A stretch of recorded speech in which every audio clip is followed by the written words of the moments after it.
Unfucked with Apocalypta, June 27th, 2026. Things I'm horrified for you to know about me. Part 1.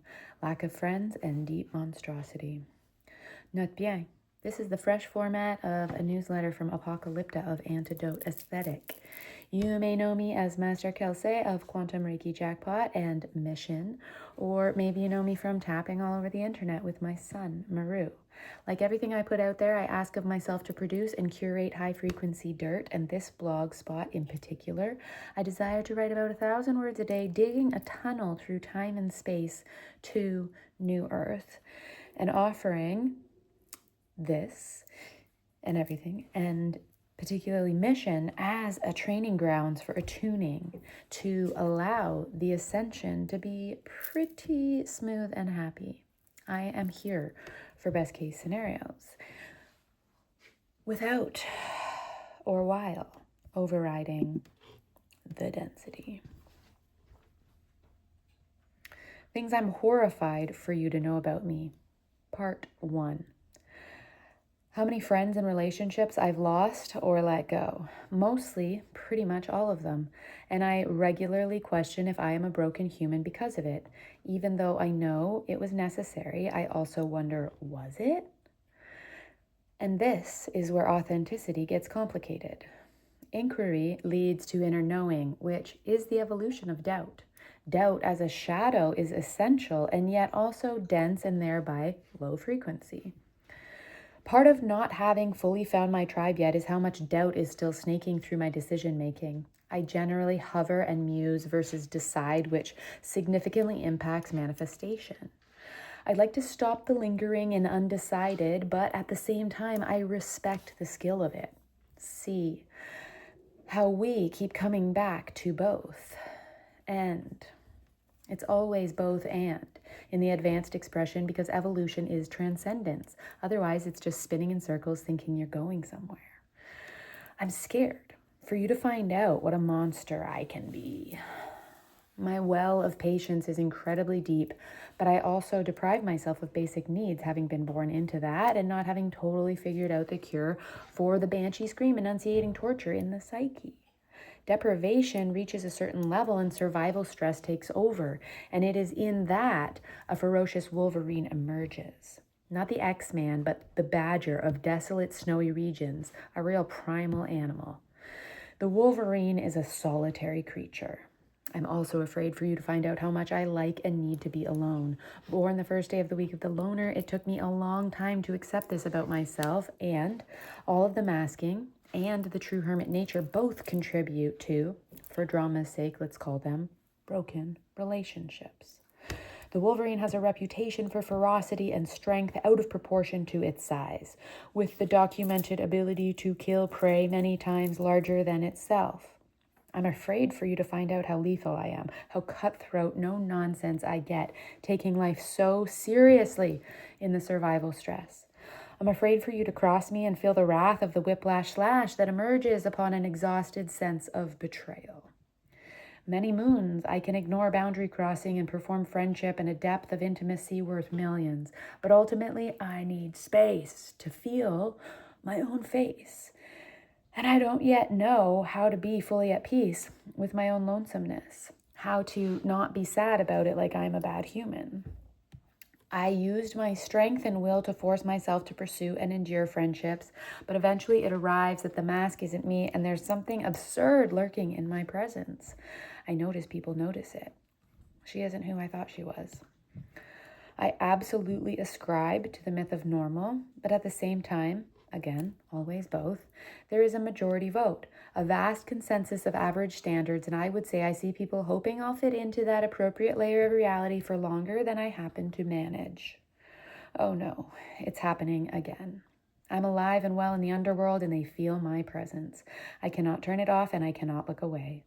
That famous saying, you can't unsee it, also goes both ways.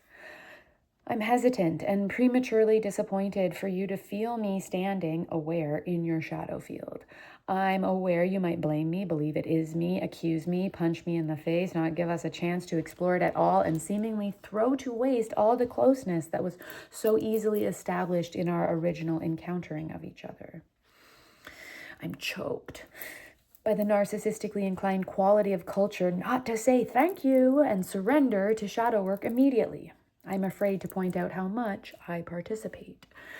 I wanted to be normal and acceptable and appropriate so much, and I don't really want you to know that about me because I feel scornful that I ever gave into it, because looking back, what I see are dead decades. Blind, mute, incompetent, alcoholic jerk riding so much suppressed rage with myself for not being able to make a mark on the family setting with all that I could see and sense. I've been so angry with me for being so scary. Wouldn't they have listened if I could have made it more appealing, more enticing, more instantly rewarding, less arduous, less slimy, less heavy, less horrifying? I'm afraid for you to know about my twisted spine, suffering under the weight of wishing I could take responsibility for everything. I'm very beast-like.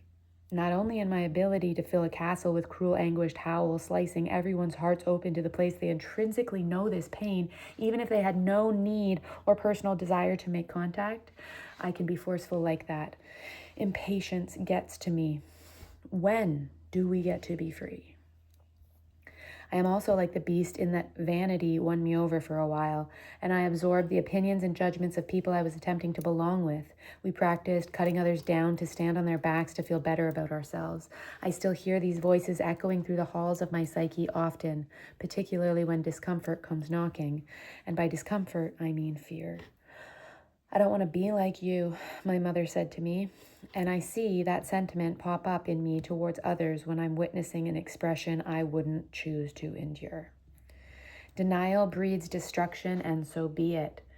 Do you want to know how many things I've smashed on purpose? I cannot tell you, but I could name a few. My favorite is the slew of broken glass at my feet and the way I'd crashed jars on the kitchen floor to communicate that I'd arrived at the rigidity protecting me from something inside of myself. I read the other day that emotional abuse is now being legally acknowledged as brain injury, as it registers and sits in the same style as prolonged physical torture. Maybe that is why I got so many concussions in my depressed, drunken years. My being was trying to get my attention on what was already there. Malfunction on top of or underneath easy brilliance isn't something people around me wanted to take time to acknowledge. Stop trying to be special. Sigh. Who doesn't want to be special? It's a biological function to desire to be worth saving. I'm just a baby in here not getting basic needs met.